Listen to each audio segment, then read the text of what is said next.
que evidentemente governa o universo inteiro, seria impossível. Vamos retomar a leitura para adequarmos à gravação, ok? Capítulo 12, livro Candeias na Noite Escura, Gaveta de Papéis é o tema que nos propõe Hermínio Correia Miranda. Acho que as ideias, como os seres, os bichos e as plantas, também envelhecem e também morrem quando se aferram à sua condição transitória, esquecida do apoio eterno da verdade. Quando nos aferramos a essa condição transitória, e principalmente nós, espíritos reencarnados, almas no plano físico, nós nos esquecemos desta verdade que são as leis divinas. Mas isso é natural e explicável, pois que se assim não fosse, a lei evolutiva que evidentemente governa o universo inteiro seria impossível.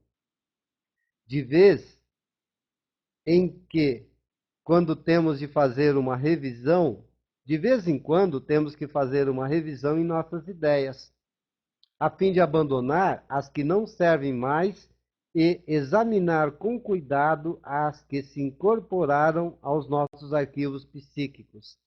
E é verdade, não é? Quando nós nos aferramos a determinada ideia e não nos oportunizamos as mudanças que se fazem presentes através da lei de progresso e da lei de evolução também, nós acabamos levantando bandeiras.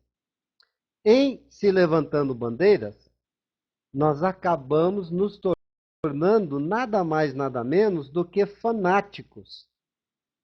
E defendemos uma ideia que, na maioria das vezes, já é ultrapassada. Mesmo porque a nossa própria verdade altera-se dia a dia. E a nossa verdade é nossa, ela serve somente para nós. Mas quando repensamos, quando fazemos uma reanálise, quando fazemos uma revisão naquilo que pensamos e nos atualizamos, aí sim estamos permitindo que se cumpra em nós a lei de progresso e evolução. E é só assim que evoluímos espiritualmente, pois afinal de contas, o espírito tem uma vocação irresistível para o aperfeiçoamento moral e o esclarecimento intelectual. Na verdade, poderíamos complementar aqui, se é que é possível complementar algo dos textos de Hermínio Correia Miranda, que essa vocação irresistível nada mais é do que a destinação divina que o Pai tem para cada uma de suas criaturas. Mas ainda, nos diz Hermínio, é preciso desenvolver harmoniosamente os dois termos da equação humana, moral e intelecto. Bem, evolução. Via de regra, e tem que ser assim, se dá, em primeiro lugar, a evolução do intelecto, para que depois venha a evolução moral. E por que tem que ser assim? Porque se nós não desenvolvermos o intelecto, se nós não evoluirmos intelectualmente, como é que nós vamos entender o que é certo e o que é errado? Oi, Hilary, boa noite, querida. Seja bem-vinda. Quem mais chegou por agora? Só a Hilary? Ah, Elvira chegou agora também. Elvira, boa noite. Sinta-se abraçada. As duas, tá bom? E todos da sala. Mas retomando, é necessário que a evolução intelectual venha na frente da evolução moral. Até para que possamos repensar. Até para que possamos entender a necessidade que temos de nos religarmos uns aos outros homens, para que tendo por objetivo crenças comuns, possamos buscar a espiritualidade. E na espiritualidade, desenvolver a moral, nos aproximando cada vez mais da providência divina. Em se dando assim, vamos estar mais próximos a cada reencarnação, a cada dia, se assim o desejarmos, de Deus, nosso Pai e Criador. Nem tudo pode fazer uma criatura moralizada, quando reduzidos lhe são os recursos intelectuais, não lhe permitindo uma atividade esclarecedora em benefício próprio e alheio. Percebem o que acabamos de dizer? Se nós fôssemos altamente moralizados, mas de pouco intelecto, né? Nós não teríamos uma atividade esclarecedora, tanto em benefício de outrem, ou em benefício do alheio, quanto em benefício próprio. E aí nós começamos a entender, quando Chico Xavier, em determinada feita, disse assim: as pessoas confundem, eu não sou um espírita bobo. Eu posso até ser um bobo espírita, mas não sou um espírita bobo. Por que ele dizia isso? Porque, além da alta moralidade com que a querida alma Chico Xavier transitava no plano físico, também tinha como uma de suas características o estudo, ou seja, o desenvolvimento intelectual.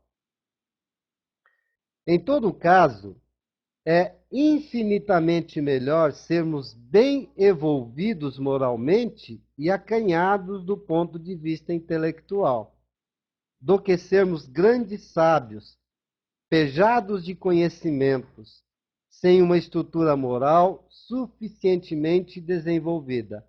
Aqui Hermínio vem nos lembrar que na maioria das situações em que vivenciamos, seja no plano físico ou no plano invisível aos desencarnados, né? O plano dito espiritual, para que possamos pedagogicamente entender quem está encarnado e quem está desencarnado, se nós tivermos evolução moral, mas acanhados na evolução intelectual, nós erraremos menos, porque já não nos dominará a soberba, a imprudência, a prepotência, coisas tão comuns naqueles que se acham sábios. E quando falta a estrutura moral, ou quando a estrutura moral é insuficiente, os nossos erros são muitos e, em geral, maiores.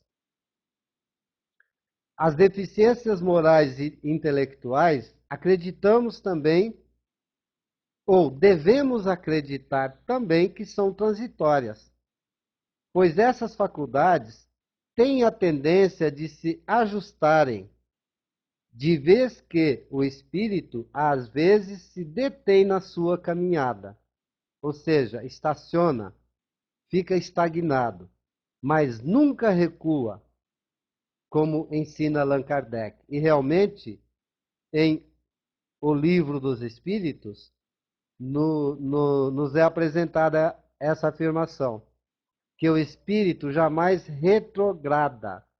Retrograda. Ele não anda para trás, ele só anda para frente, evolutivamente falando. Então acabará o espírito por encontrar em si mesmo o justo equilíbrio, tornando-se moral e intelectualmente evoluído, o que de resto constitui seu objetivo e seu passaporte para o mundo maior. O que seria esse mundo maior que Hermínio aqui nos fala? Lógico, as outras moradas da casa de meu pai.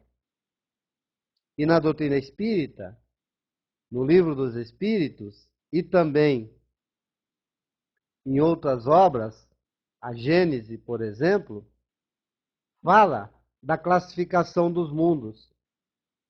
Mundo primitivo, mundo de prova e expiação, mundo de regeneração, mundo feliz e mundo divino.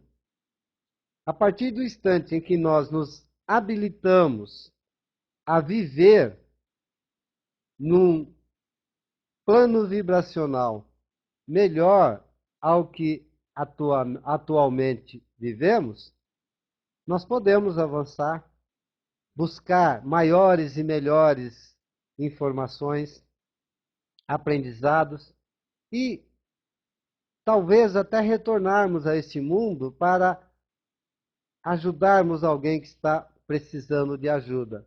E quando entendemos que esse trabalho de auxiliar alguém, de momentaneamente pegar pela mão para fazer caminhar, e lá na frente deixar com que ele siga o seu caminho sozinho, vamos entendendo que isso nos é necessário, porque aqueles a quem amamos que estão estacionados, se nós não o ajudarmos, sofremos, né?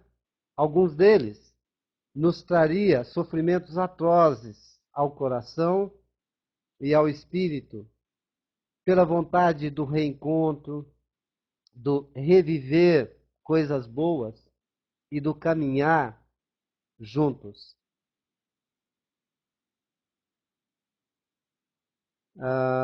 Eu não estou entendendo, Cleusa.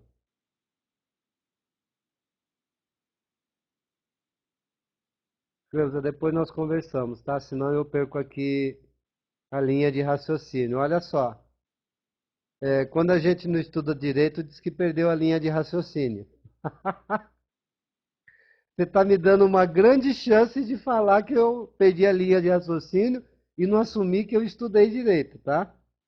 Bom, vamos analisar um pouquinho essa questão de sabedoria?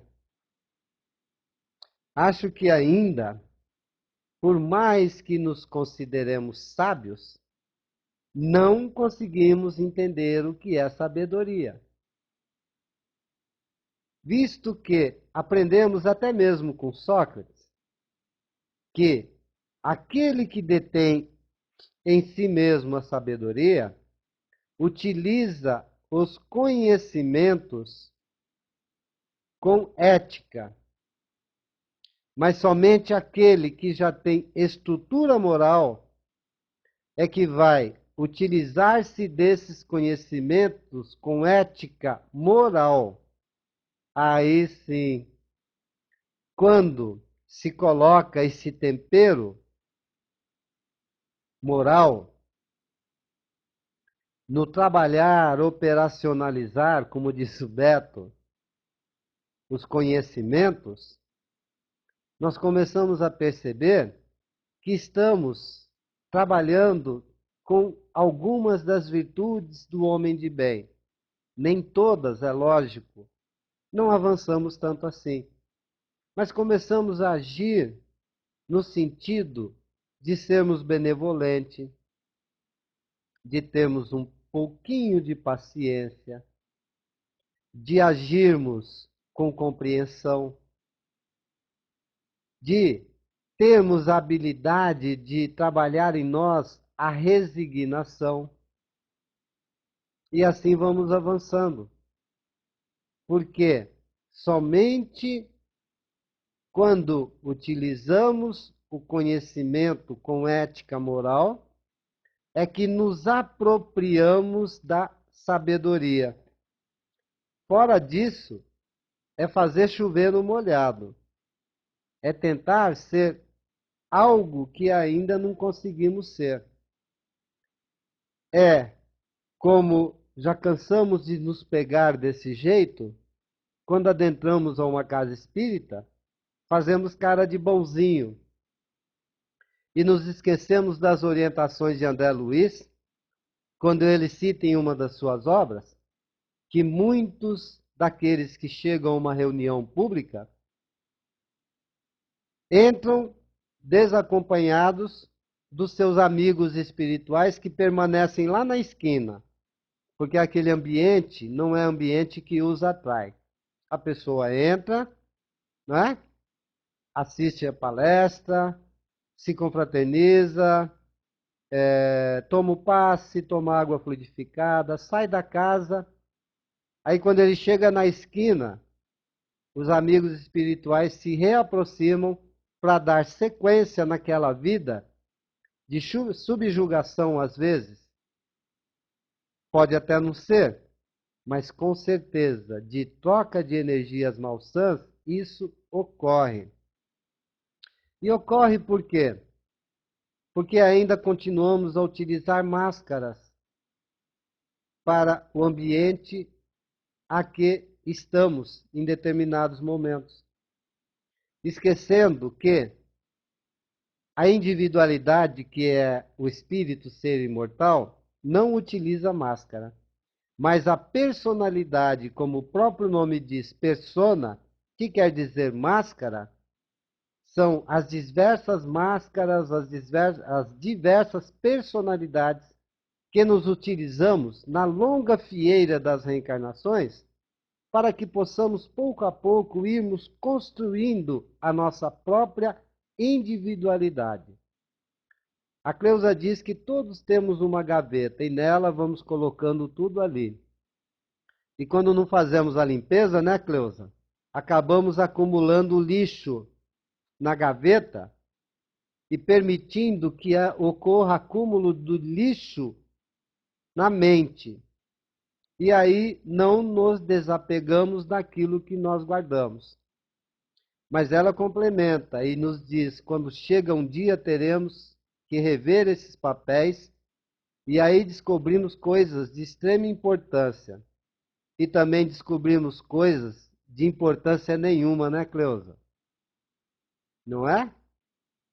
Porque o nosso apego esse que ainda não conseguimos transitar pelo mundo sem ele, nos faz, repito, guardar lixos, principalmente quando não conseguimos desculpar ou perdoar uma ofensa recebida. E acabamos colocando isso lá dentro da gaveta. Aí quando descobrimos que a gaveta está com bolor, exatamente por causa daquele sentimento de mágoa que deixamos guardado, não sabemos como providenciar a limpeza. E assim, não aprendemos a nos prevenir. E entendemos que quando agimos dessa forma, como nos fala Ludmila do Rio de Janeiro, que guardamos coisas inúteis, nós não atentamos para uma das mensagens de Jesus, nosso mestre amado. Sede manso como a pomba, porém prevenido como a serpente, não é? E acabamos trazendo doenças para o nosso espírito, que são refletidas no perispírito e acabam se somatizando, ou seja, explodindo no corpo físico, porque não aprendemos ainda que o Evangelho segundo o Espiritismo não é somente para ser lido, era para ser estudado, compreendido e incorporado no nosso dia a dia, na nossa rotina. Na verdade, Simplício, é isso que você está dizendo. É como tomar veneno por conta-gotas, esperando que o outro morra, né, Simplício? Olha que incoerência, não é verdade? A gente vai tomando, né, remédio por conta-gotas. Tem gente que adora tomar esse remedinho aí, esse veneno, de copa, né? Toma de copada. Enche o copo e toma de uma vez. E fica esperando que o outro morra. Ora, que coisa incoerente, né? Como somos inconsequentes. Olá, Meire. Seja bem-vinda. Que bom que está conosco. Pessoal, Vamos deixar esse Face para fazer um bate-papo depois? Convido a todos vocês, tá? Vamos falar agora de Hermínio Correia Miranda, Gaveta de Papéis. Bem, quando nos tornarmos moral e intelectualmente evoluídos, aí sim teremos constituído o nosso objetivo e estará em nossas mãos o passaporte para um mundo maior e melhor. Em suma, é muito melhor ser bom e inculto do que sábio e imoral. Mas o ideal só começamos a alcançar quando nos tornamos bons e sábios. Fechando esse pensamento de Hermínio com relação à sabedoria, ele diz que o ideal é quando começamos. Ele não está dizendo que é quando formos, é quando começamos a alcançar essa situação e nos tornamos bons e sábios, né? Porque o sábio e moral é aquele que não tem ética. Então, na verdade, nem sábio ele é. Ele é um grande ignorante que prefere impor-se a ser querido e a ser amado. Enquanto não nos bafejamos com a brisa da bondade e da sabedoria, em doses equilibradas e justas, precisamos, não obstante, viver aqui e no mundo espiritual, à medida que vamos e voltamos em sucessivas reencarnações. Ok. Reencarnação é princípio da doutrina espírita. Não foi inventada. Costumamos dizer que reencarnação, princípio de causa e efeito, comunicação com os espíritos, ou seja, 3 dos inúmeros princípios da doutrina espírita, não foi inventado pela doutrina. A doutrina espírita somente tem o cuidado de explicar, elucidar, esclarecer, orientar e, simultaneamente a tudo isso, consolar. Porque é só através da doutrina espírita, pelo mecanismo da reencarnação, que nós entendemos o porquê sofremos. Desde que tenhamos a pachorra de delicadamente estudarmos o capítulo que fala sobre justiça das aflições. Como nos falou a Ivani no começo do nosso bate-papo, é duro ver crianças sofrendo, não só com câncer, tantas outras doenças de que estão acometidas fisicamente e às vezes psiquicamente. Mas como explicar isso se não através do mecanismo da reencarnação? Eu sei que é difícil dizer a um pai amoroso, a uma mãe extremosa: olha, vamos analisar os efeitos, ou seja, a forma com que seu filho está se manifestando no plano físico, para poder entendermos a causa, diferentemente do que hoje os espíritas estão fazendo. Outro dia nós pegamos um texto na internet a respeito de causa e efeito, do quais muitos espíritas dizem que são lei, e eu não reconheço isso porque eu nunca li em obras de Kardec lei de causa e efeito. Aí no texto estava escrito assim, efeito, não, causa, não cuidou do corpo, efeito, doença. Causa, detém rotineiramente atitude de gula. Efeito, doença de estômago. Causa, mantém-se constantemente em tristeza. Efeito, depressão. Gente, aí é que está o absurdo que conseguiram colocar na doutrina espírita, nos afastando principalmente do exercício da reforma íntima, da autotransformação.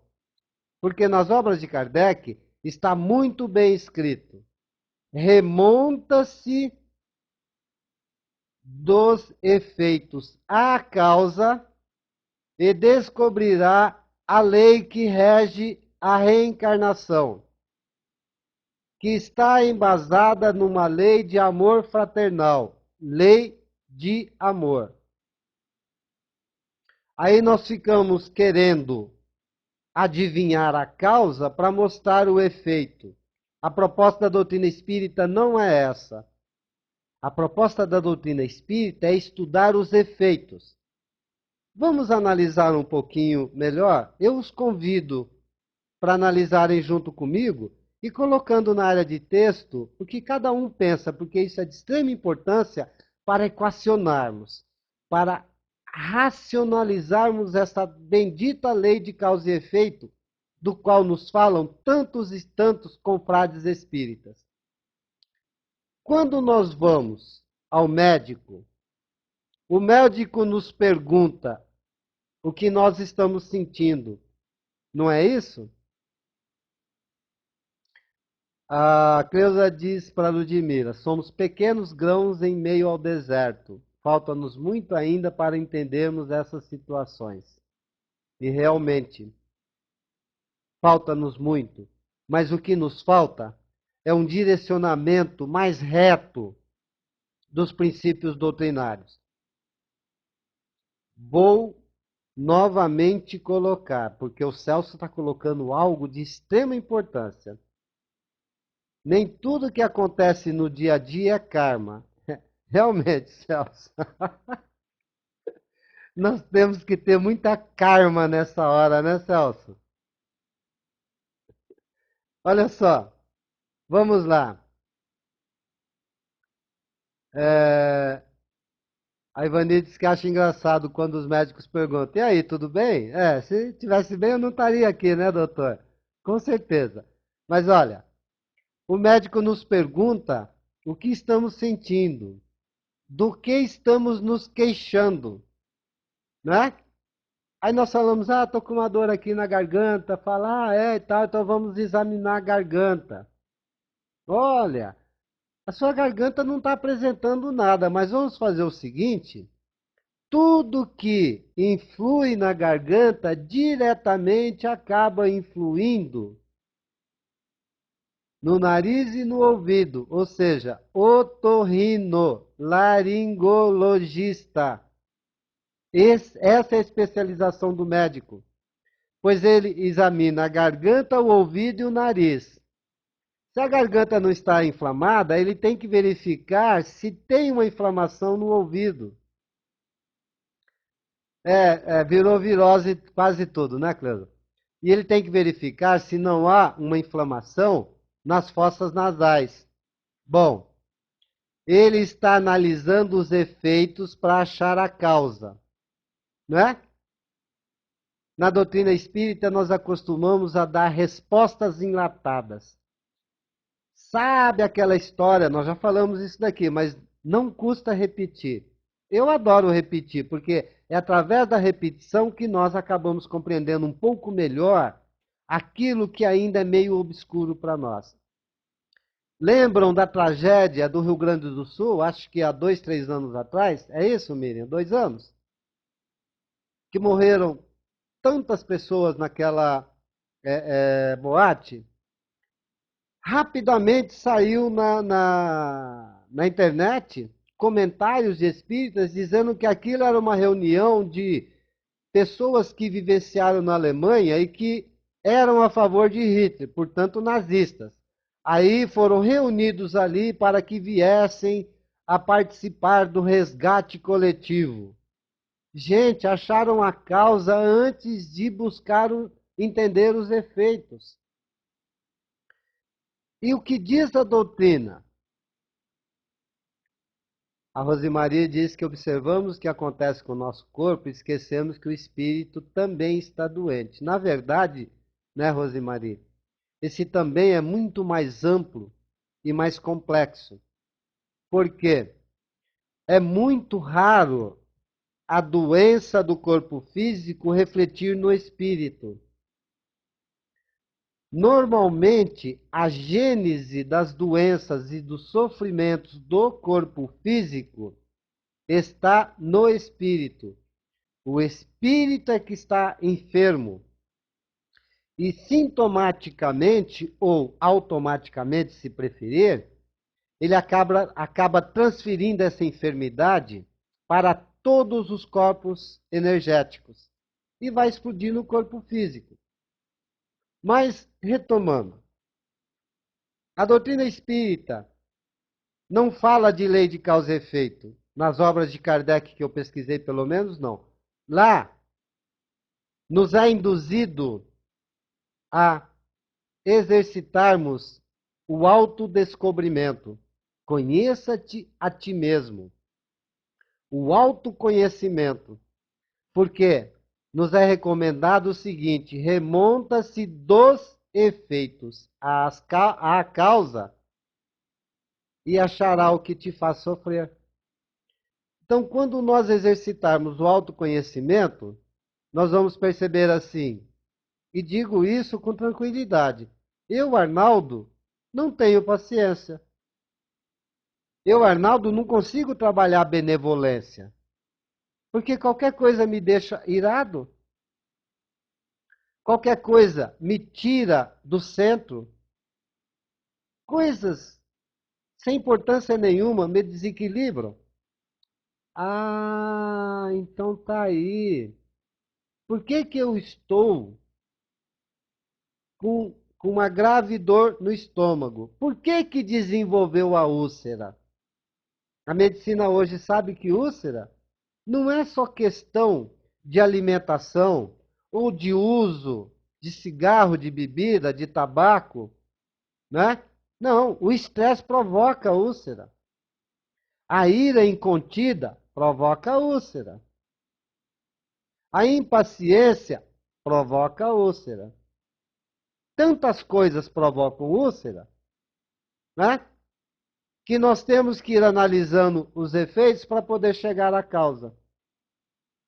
Muitos espíritas dão respostas enlatadas, já pegam a causa para poder tentar explicar os efeitos. Isso é inexplicável.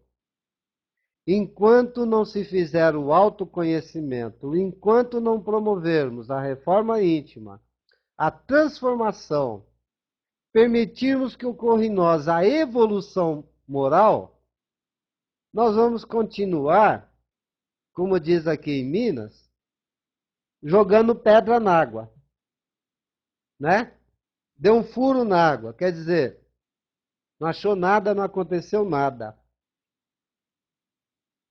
Pois é, Meire, você está com gastrite nervosa? Acalma-te. O estresse, né? O desespero de solucionar as coisas profissionais de uma forma rápida, a questão de não querer vivenciar as dificuldades que a vida nos apresenta. Cleusa, não estou dizendo que isso é você, não estou dizendo que você é assim. Só estou pegando um gancho do que você disse para nos analisarmos ponto a ponto, todos nós, porque não é da forma que vivenciamos. Nos preocupamos tanto com o ramerrão das coisas do dia a dia que nos esquecemos de nós, né? Olha, eu amo muito meu filho. Eu faço qualquer coisa por ele. Eu dou até a vida pelo meu filho, de tanto amor que eu tenho. Só que tudo que ele faz de errado, eu protejo, eu passo a mão na cabeça dele. O amor é tanto que fica doente porque parte para superproteção e amanhã pode até vivenciar a história daquele bandido dos Estados Unidos. Vocês se recordam dessa história? De um bandido famoso que foi condenado aí para a cadeira elétrica. Aí, como último pedido, ele pediu que a mãe dele fosse visitá-lo. E quando da visita da mãe, ele mordeu a orelha da mãe e arrancou um pedaço. Aí os guardas ficaram indignados com ele. Puxa vida, seu último pedido, o último ato seu da sua vida antes da sua morte, e você arranca um pedaço da orelha da tua mãe? Aí ele falou, sabe por quê? Porque quando eu era criança, ao invés dela me corrigir, quando eu roubava alguma coisa dos meus amigos, ela dizia para mim que eu era o mais esperto da turma. Aí eu me tornei no que eu sou hoje. Que amor é esse? Dar a vida pelo filho? Então haja com equilíbrio, com tranquilidade. Aceitemos todos nós o que a vida nos apresenta. Porque aí, nessa hora, que temos que utilizar da inteligência, do intelecto. A razão nos diz que temos que buscar entender os efeitos para chegar à causa. E quando a razão é utilizada dentro do caminho do meio, nem 8 nem 80, acabamos trabalhando em nós o equilíbrio. E em equilíbrio, nos permitimos evoluir moralmente. E aí saberemos quando devemos ser rígidos, com doçura, com brandura, e quando realmente devemos ser brandos e doces, sem qualquer rigidez nenhuma. Não é?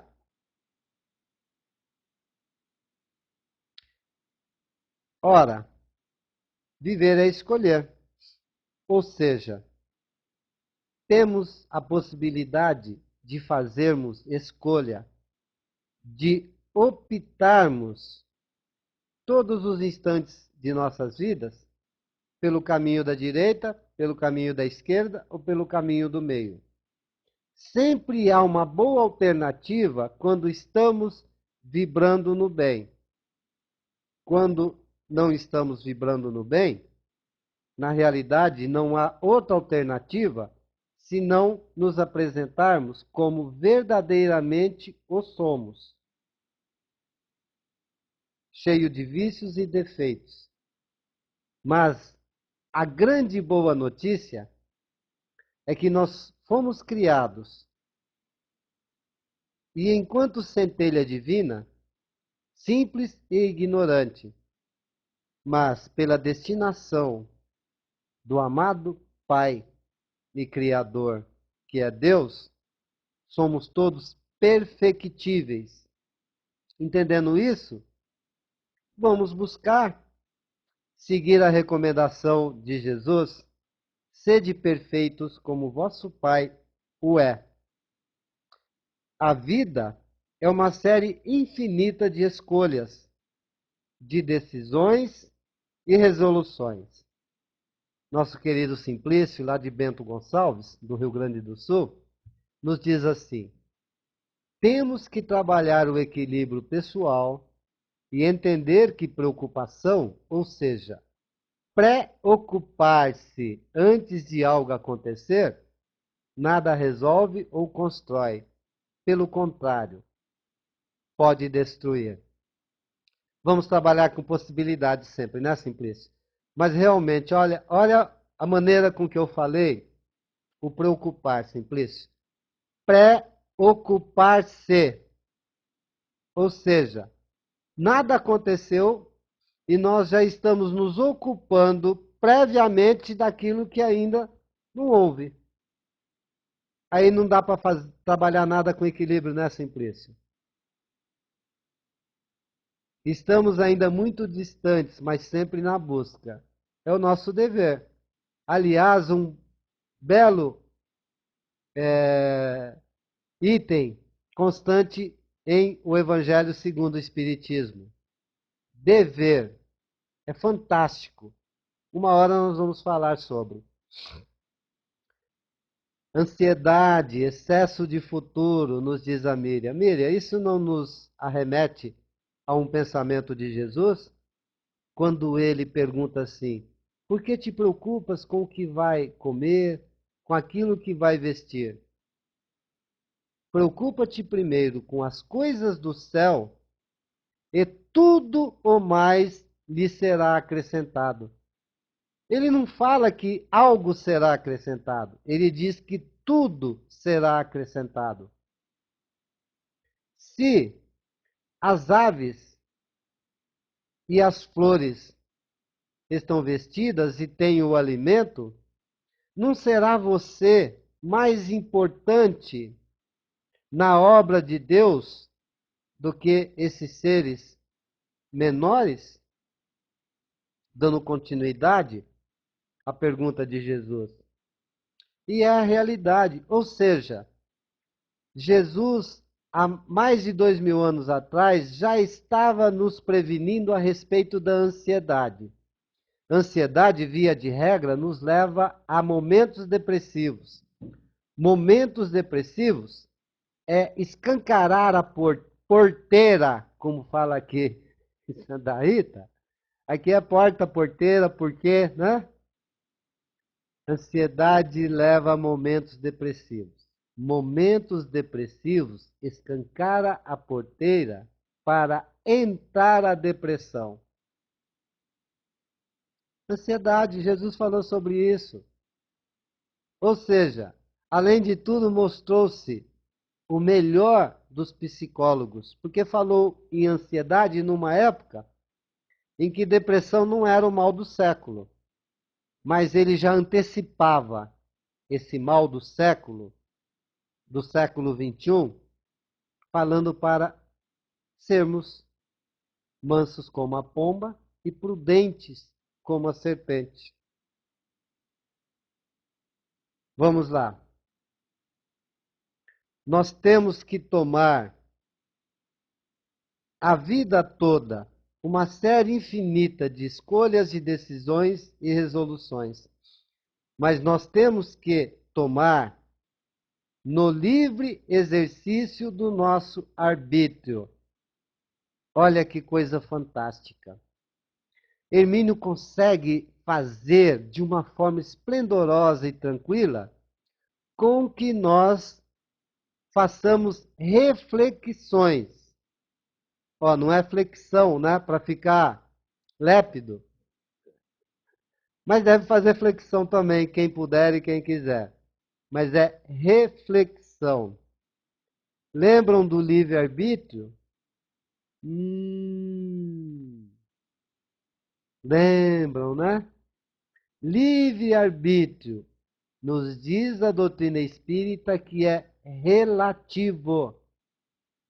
Relativo a quê? A evolução moral. Claro, porque com a evolução intelectual, em nos utilizando do livre-arbítrio, estamos normalmente invadindo o limite dos outros.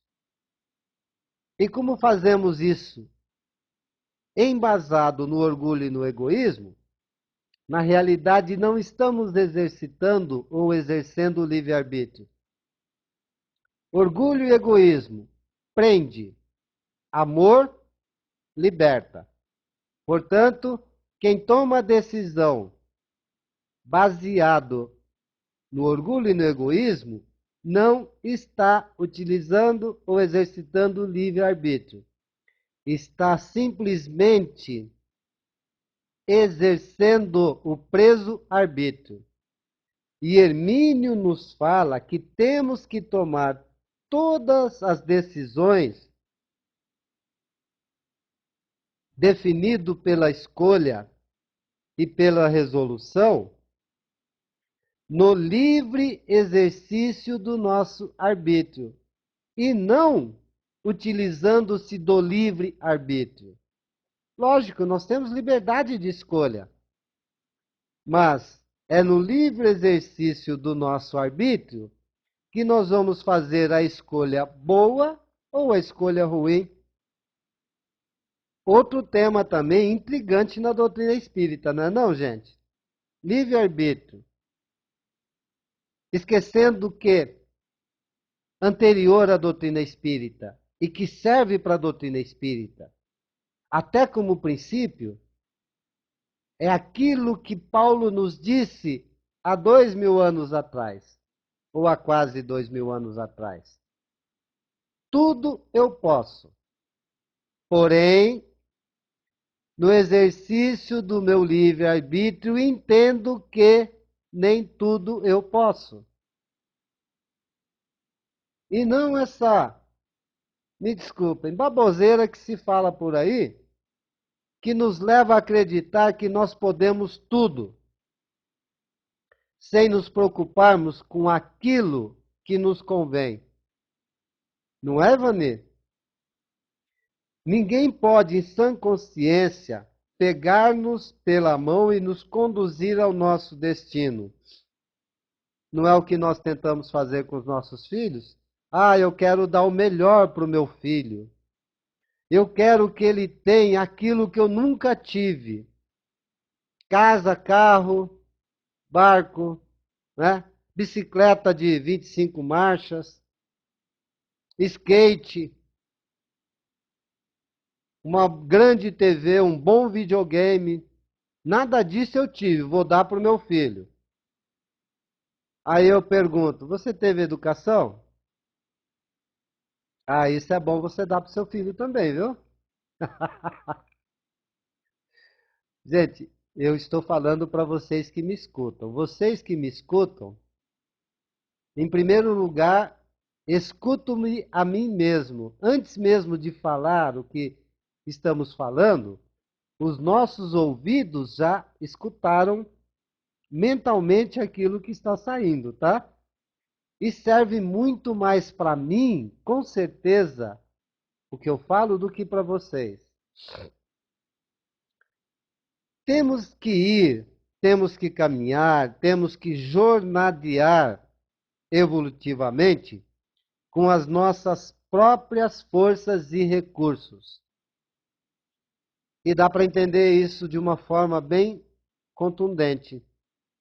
Se alguém da nossa família, um filho, um primo, um tio, o avô, o pai ou um amigo querido, cometeu por descuido um crime e ele foi condenado a ir para a prisão, nós até podemos querer ir no lugar dele, mas a lei não permite. Cumpre a pena quem cometeu o crime. E aí, o aprendizado se faz com as próprias forças e recursos, queiramos ou não. Mas entendemos que quanto mais alta a hierarquia espiritual daqueles que se incumbem da espinhosa missão de nos guiar. Vou ter que ler isso de novo. Não dá para passar em branco. Vou ter que ler para que possamos aprender melhor. Olha o que Hermínio nos fala. Quanto mais alta a hierarquia espiritual daqueles que se incumbem da espinhosa missão de nos guiar, mais cuidadosos se mostram em não tomar por nós decisão que nos compete, para que possamos aprender a trabalhar no livre exercício de nosso arbítrio, para que possamos, num futuro, talvez distante, podermos trabalhar de verdade o livre-arbítrio, com liberdade, mas com responsabilidade principalmente. Dom Jorge, seja bem-vindo. Oi, Clorineide, da Bahia. Há quanto tempo não aparecia por aqui? Saudades, amiga. Tudo bem, né? Sindival de Dores do Turvo. Gente, que alegria! Tanta gente que não tinha vindo nas últimas semanas, está aparecendo aqui hoje. Isso é muito bom. Isso nos faz muito mais alegre. A Cleusa nos fala que o que mais sofremos no mundo não é a velhice do corpo, é a paixão pelas aparências. Uma mensagem do Albino Teixeira. Na realidade, Cleusa, essa paixão pelas aparências é uma ilusão, não é? E é uma fantasia. E como o nome já diz, fantasia, não é a realidade. Como o próprio nome já diz que é uma ilusão, entendemos que não é uma realidade, né? E quando sobrevém a velhice do corpo, normalmente nos acompanha a renovação do espírito. A Maura nos fala: não perca sua independência construtiva, a troca de considerações humanas. Deixa ela completar, aí vamos ver o que ela quer dizer. Olha, Hermínio nos fala aqui da espinhosa missão de nos guiar. Sabe por que espinhosa? Tem outro termo também no movimento espírita. Vocês já ouviram falar de que somos crianças espirituais? Já? Ou não? Ninguém aí nunca ouviu isso em palestra, em comentário, em conversa? O Simplício diz que nós vemos mais das ilusões do que da realidade. É porque ainda não entendemos, né, Simplício, que somos espíritos e temos corpo físico. Na realidade, nós achamos que somos o corpo físico e que temos um espírito. Invertemos a, a proposta. Ou seja, como se fala aqui, vocês vão gostar dessa, ó. Como se fala aqui em Santa Rita, a gente só faz isso, viu, Simplício? Viver de ilusões do que da realidade, quando nós colocamos o carro adiante dos bois. Eu não sei se fala isso também aí no Rio Grande do Sul, acho que sim, é todo o Brasil. A Maura diz que. Ah, Maura, agora tá difícil, Maura. Deixa eu tentar pegar o que você pôs lá atrás, ó. Não perca sua independência construtiva, a troca de considerações humanas, a armadilha que pune o animal criminoso igual a que surpreende o canário negligente. Maura, eu não consegui. Faz o seguinte, querida. Digita bem devagar aí com tranquilidade num arquivo do Word. Aí você cola copia, né?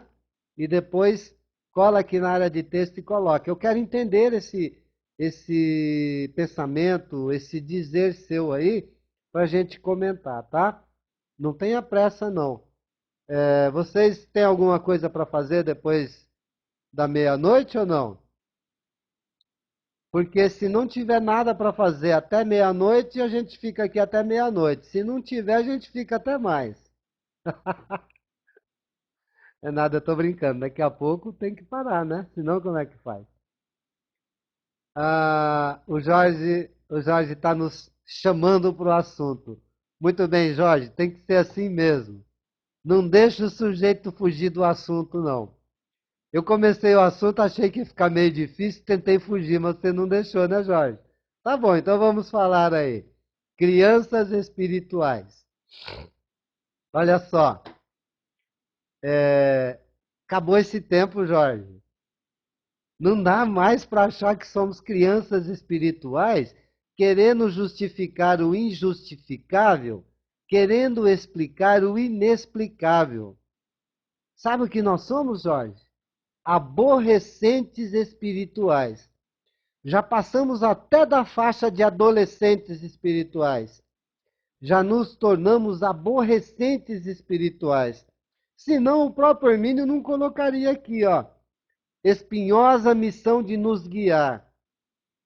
Somos teimosos, briguentos, continuamos batendo de frente com os nossos amigos espirituais, da mesma maneira que batemos já de frente com os nossos pais, com os nossos avós, com os nossos tios, com os mais velhos, enfim. Então não dá mais, né? Na verdade, tem hora, né, Jorge, que nem eu mesmo me aguento. Não é a realidade? A aborrecência espiritual é tão grande que eu já não me suporto mais. Se eu não me lembro, tem uma música que fala a respeito disso. Realmente, Maura, o mau humor não modifica a vida. Olha, eu acho que modifica sim para pior, viu, Maura? E quando nós estamos de mau humor, Maura, eu entendi que você disse que o mau humor não modifica para melhor a vida. Eu entendi, tá? Mas o mau humor nos faz compreender aquele adágio popular que diz assim: não há nada que esteja ruim que não possa ficar pior. É isso mesmo, não é? Quando estamos de mau humor, aliás, antigamente, mau humor era tido como bilis negra, né? Aquele cara tá de bilis negra, você já sabia que ele estava de mau humor, que não podia nem chegar perto, que ia tomar, como diz aqui no sul de Minas, aquele cara lá dá um pito atrás do outro, ou seja, ele chama atenção, mau humor terrível. A Rosemary nos fala que o guia espiritual é como uma mãe que nos deixa enfrentar nossos conflitos para que possamos crescer com os nossos erros. Concordo com você, Rosemary. E também digo que a mãe que nos deixa enfrentar nossos conflitos para que possamos crescer com os nossos erros, também tem o dever de nos ensinar a crescermos com os erros dos outros.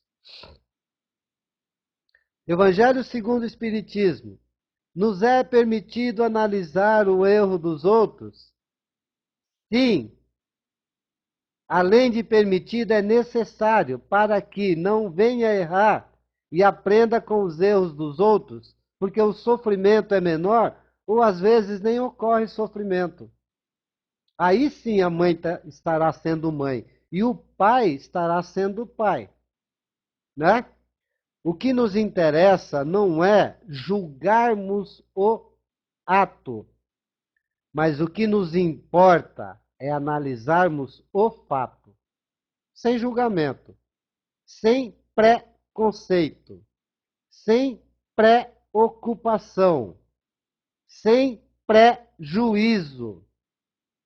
Olha quantas palavras que nós podemos interpretá-las de uma forma que nos auxilie, que nos ajunte, que nos ajude, que nos oriente, que nos esclareça, né?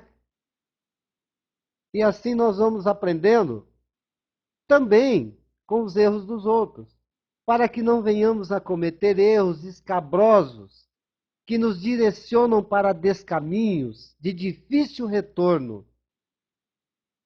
Ou seja, se estamos caminhando nos trilhos, façamos como o trem, permaneçamos nos trilhos, porque no momento em que o nosso trem descarrilhar, a besteira é grande, o sofrimento maior ainda.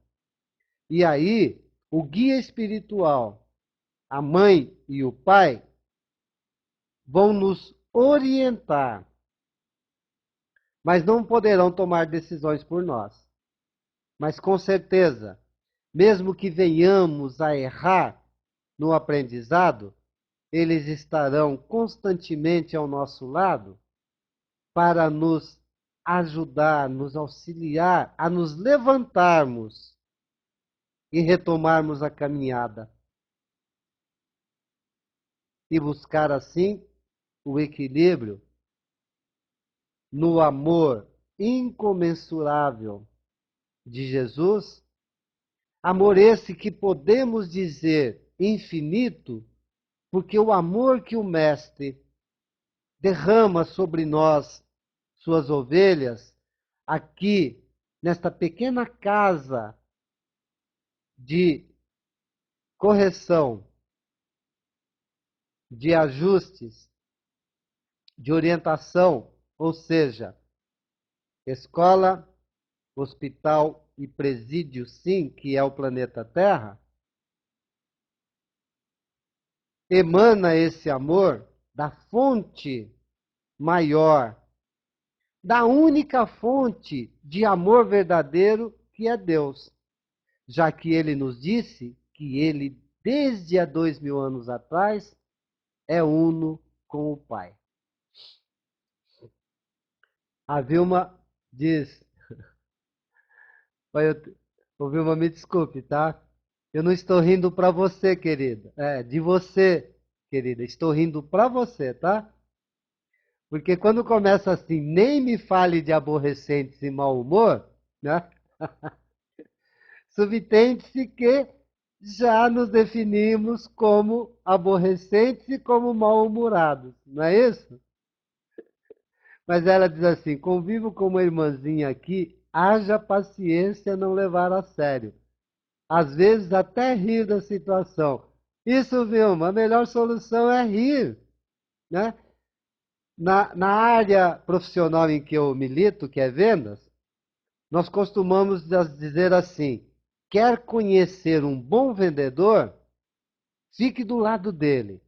Se ele começar a fazer piada de si mesmo, pode contratar que é um bom vendedor. E temos que dar risada, mas não a risada que leva a deboche, a ironia. A risada da compreensão, do amor, da satisfação por ali ter mais uma oportunidade de aprendizado. Não é isso? Né? A Hillary, a Miriam e a Cleusa já começaram a rir aí. Estão rindo de mim ou para mim? É isso que eu preciso entender, tá, meninas? Ah, o Celso diz assim: quando eu tiver uma receita de vida, eu aviso vocês. O que é bom para mim é ruim para o próximo. O Celso, eu tenho a receita para fazer um excelente bolo. Sabe onde está essa receita de vida para fazer um excelente bolo, Celso? Vamos lá fazer um bolo? E aí a gente já vai finalizando o estudo? Vamos fazer um bolo. Esse bolo nós vamos chamar de bolo da felicidade. Aí a receita está no Evangelho segundo o Espiritismo. Porque lá você pode pegar uma pitadinha de paciência, 50 gramas de compreensão, 90 gramas de benevolência. Aí você entende que precisa colocar pelo menos meio quilo de caridade. E nesse rebuscar, você também, quando eu digo você, Celso, eu estou dizendo todos nós, tá? Ouvintes de nós mesmos. Vai entender que esse bolo, que é felicidade, precisa do perdão. Mas não é só o perdão para com os outros, o perdão para consigo mesmo. Aliás, está lá no Evangelho mais ou menos 15 virtudes do homem de bem. Então vamos fazer o seguinte: um pouquinho de cada virtude. Junta tudo, faça a massa do amor, unta com alegria, leve ao calor do forno do amor divino e teremos o bolo da felicidade. Gostaram da receita? Não é um bolo delicioso? Não é uma verdadeira e deliciosa receita da vida? Pois é, tá vendo? Quem faz tudo isso, Celso? Cada um de nós. Vamos recordar Hermínio? Olha aqui, ó. Vou retroceder na leitura. Quando Hermínio nos fala assim, esse trabalho é individual e tem que contar com seus próprios recursos e suas próprias forças. Isso é de esforço individual. É trabalho inadiável. Portanto, não vamos esperar que ninguém venha fazer o nosso bolo. Façamos ele. E seremos realmente felizes com projeção para o futuro.